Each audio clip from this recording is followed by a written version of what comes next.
10 years ago today, I played Minecraft for the very first time. This means I've been playing Minecraft for more than half of my life. Many might also be reaching this milestone, others not so fortunate. But this is only one experience out of 140 million players that have ever played Minecraft. This is my 10-year Minecraft anniversary, my biography. Now, keep in mind, a lot of the earlier memories are a bit faded, and I do not have many screenshots around that time. So the screenshots during the beginning have been recreated, and the video has been split up into different sections, which you can find down in the description. It all started on September 24th, 2011, when I got my Minecraft account. At first, I was the average noob, fighting to survive through the night and building out of whatever I could find. My first house was made out of sand. I distinctly remember this because I couldn't have a second floor, well, because it was made out of sand. But I slowly learned the difference between the blocks and found myself using more sophisticated blocks like dirt. My house was also right next to a mob spawner, which at the time was scary for me. After I started making improvements, I wanted to build a nether portal, but I was still way too scared to go into the caves, so I built it using the speedrunner method, except I made a 2x2 portal instead.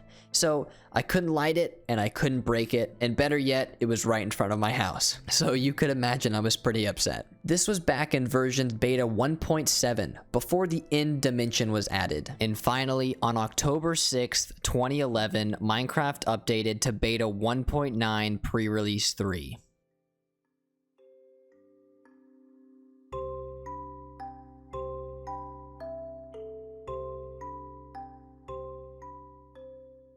Notch forgot to remove the glass debug towers that would locate the strongholds. These would extend up to build height, which at the time was 128, and located the strongholds. So me and my brother explored the newly added strongholds and experienced the only update ever that had these glass debug towers. Soon after this, the game updated to 1.0, and with it, the debug towers went away. Now I was starting to get the hang of things, and building with more than just sand and dirt. Then creative mode was added. This is where my true creativity is shown, and with redstone starting to pique my interest, I started to experiment. And soon after this, I had my very first redstone world, which had all of my contraptions and a plane for some reason. Then that world got deleted, so I made another one, and this one I have to this day. This world I worked on every day, and it is where I started to get good with redstone. Now, you might notice this gigantic wall over here, and that's because me and my brother started to mod the game. These walls, or chunk errors, are being generated because I use a Minecraft mod to create the super flat world I was building in, since super flats never existed. We were modding the game before Technic, FTB, and the Twitch mod loader ever became a thing. We had to download the mods from a third-party website and tediously troubleshoot the problems that would arise when manually putting mods into the game files. And always make sure to delete meta-inf. If you know, you know.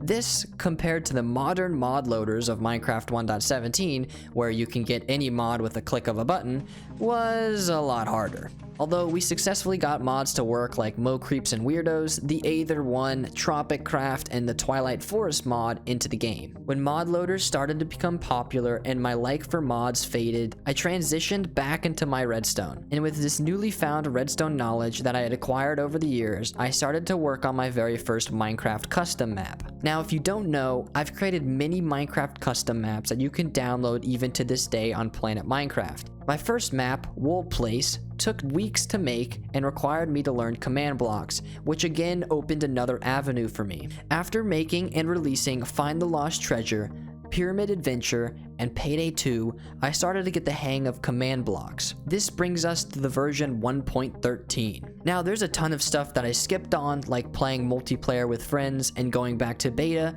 but this generally covers all of my big milestones. After this, I made a new redstone world, and this is where I currently make all of my redstone contraptions for my videos. From the very first redstone world to this newer one, I have improved a lot. making 5x5 piston doors, timers, calculators, compact redstone circuits, and awesome hidden entrances. While this was still ongoing, I started to make command block magic, building awesome randomly generated structures and interesting game mechanics, which actually contributed to the success of one of my earlier videos, which of course made me want to dive deeper into commands. I started to mess around with data packs, which is basically a ton of command blocks but in a computer file. I quickly started to become better at making data packs, and I've made multiple math-related functions to calculate distance, angles, equations, and a ton of other boring stuff that no one really cares about. This helped me create a ton of really awesome things that helped me in my video making process, and will potentially be videos later in the future. And finally, this brings us all the way to the present, 1.17. The world of Minecraft is changing, I think for the better, but only time will tell. And I'm excited to explore the next decade of fun memories, amazing communities, and great builds. Throughout my 10 years, I have become a redstoner, a command blocker, a map maker, a texture pack enthusiast, a YouTuber, but most importantly, a Minecrafter. Thanks for watching.